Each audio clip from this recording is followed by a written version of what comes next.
Here's your Sunday stars.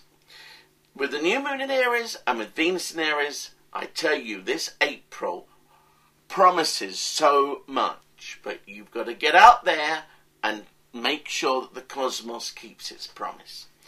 It is fantastic for falling in love.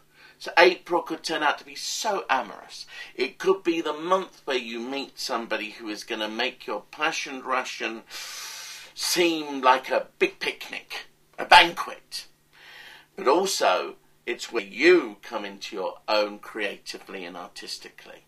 You have gifts, you have talents that you should employ in all kinds of areas, because if you direct them now in the right energy, the right path, it's all there.